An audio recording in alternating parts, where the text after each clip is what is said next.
Hello, everybody. It's Johnny Winjo on the road again. This time, not on my trusty Vespa scooter, which is, I don't know, I'd say kind of I don't know how to explain it, like a dull blue or an unexciting lime color would be some of the adjectives and colors I would use to describe my Vespa scooter, which is unfortunately still in a repair shop in Italy.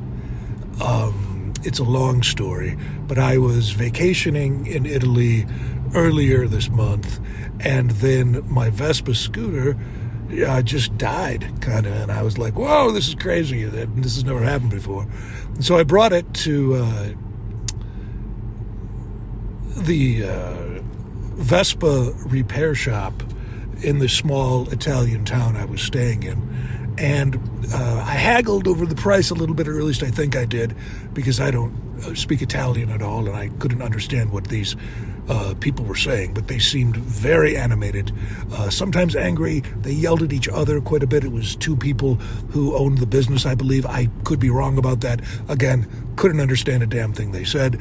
Unfortunately, what ended up happening then was that I got a call from a friend of mine who is a local Chicago musician who wanted me to record some vocals for an album of his, and he needed me to do it before the end of January. So I flew out of Italy back to O'Hare Airport in lovely Chicago, Illinois. And I don't know if you've ever seen a map of Chicago, but Chicago is basically, kind of wraps around that southwestern part of Lake Michigan, right? So it's the very south tip of Lake Michigan and the western part of it, and it just kind of hugs up against it.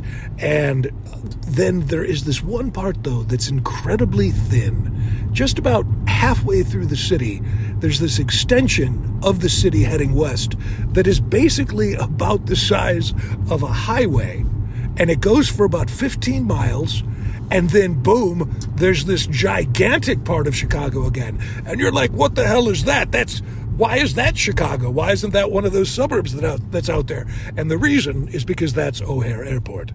And you would be very silly if you thought that the Daley family was going to let O'Hare Airport be run by any entity other than Chicago. And that's why the map looks like that. Fascinating. This is kind of like Curious City with Johnny Winjo. Anyways, I have not had any sleep. I just got back into town, and I am driving my little butt off here. Okay, it's not that little. I'm a large guy, and it's winter, so I've been, kind of hibernating, if you understand what I'm saying. And I tell you, Italy, man. Chicago's food is my favorite. Italy is a close second, and you can just. I'm going to tell you something. You can pack on the pounds in Italy. I mean, goodness gracious. And it was probably one of the reasons the Vespa scooter broke, which is because I put on quite a bit of weight since Christmas there, and I think the Vespa might have been groaning under the weight of me. Which is fine. I'm not fat shaming myself. I'm not doing anything like that. I had a great time. I should get to the doctor though and get my cholesterol level checked. And but again, Chicago in January, it's really, really cold, and there's a lot of great restaurants. And man, I'll tell you something.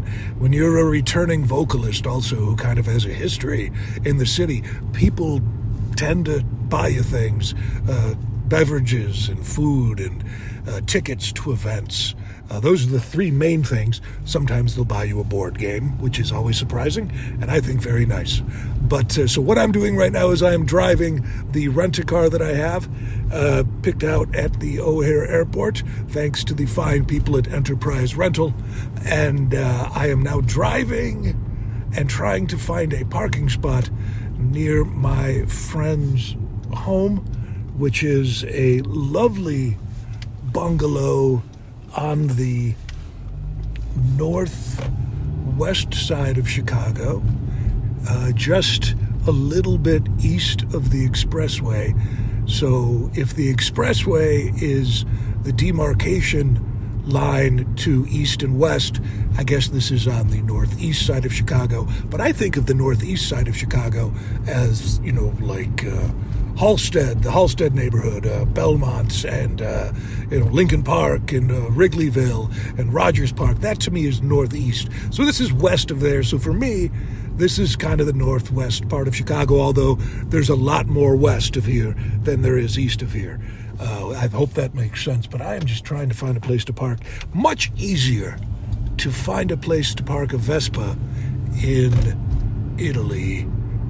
No parking restrictions in the small Italian villa I was staying at, and what a trip that was. But I do hope that I'm able to get back early February and get my Vespa scooter back from the two bickering automobile mechanic people.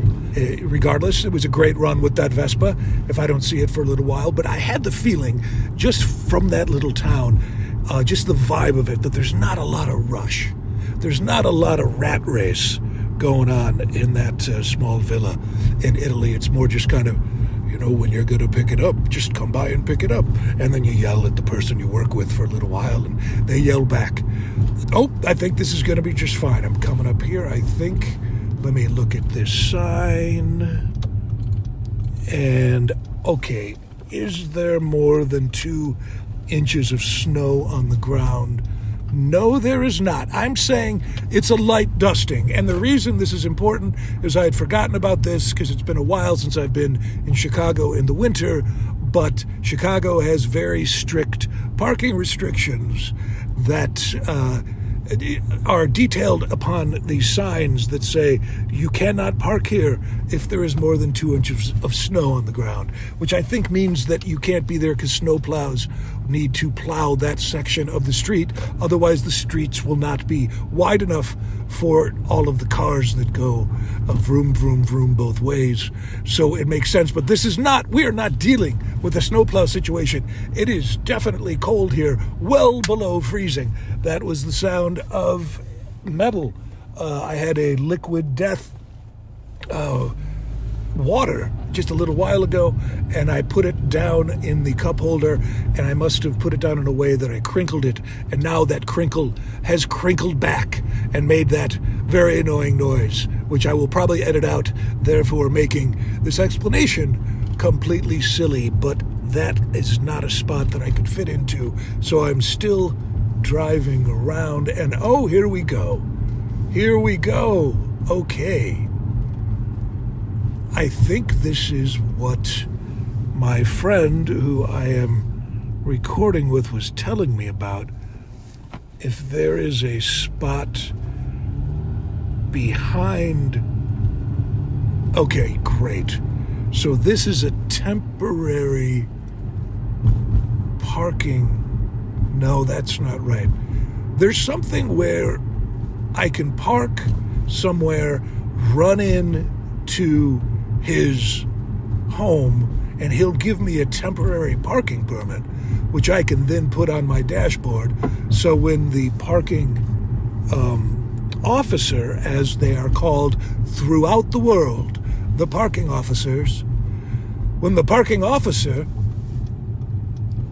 looks at my car and sees that I have this temporary parking permit, apparently it's good for 24 hours, unless there are parking restrictions starting after sundown or at a certain period of the evening. This is the area. Okay, this is definitely it. So I just need to find a spot here.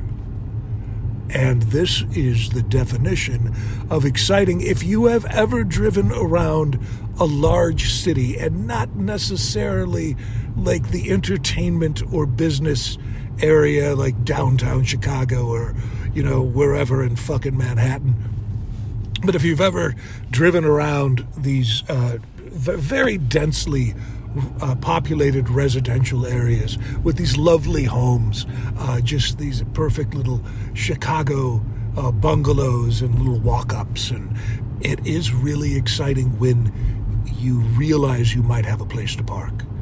And I did live in Chicago for a number of years, And that is why I eventually switched from a car to public transportation only, then to a Vespa scooter, because it was impossible to park a car. And even if you had parking permits that the city, you bought from the city, and that were only supposed to be for people who lived in your neighborhood, it was still impossible to find a freaking...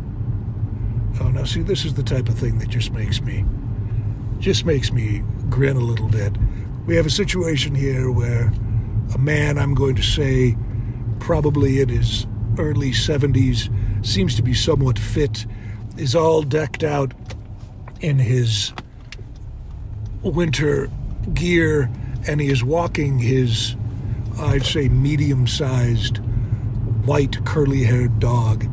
And the, I believe, brand new little jacket that he has purchased for the dog has finagled his way out of the jacket, or its way out of the jacket, and shaken it off so the Velcro straps that are down at that fasten around the stomach of the dog holding the coat in place are off now. And so the coat is on the ground, and he is desperately trying to re-affix the Velcro. But I think maybe the lesson here is that, and keeping in mind that I just happened upon this situation, and I don't know these people at all, and I'm a visitor to their fine neighborhood in their fine, wonderful, world-class city. But it seems to me like the dog might be saying, dude, I don't fucking need the goddamn jacket. I've got a coat of fur here, and it's 23 degrees Fahrenheit outside, but it's not below zero. So I can handle it, man. Put the jacket on me when I need the jacket. I don't need the jacket now. Let me just be free when we go for our little walk here, so I can make my poo-poo and tink-tink. I mean, jeez. Just let the dog live, man. Okay, I found a spot.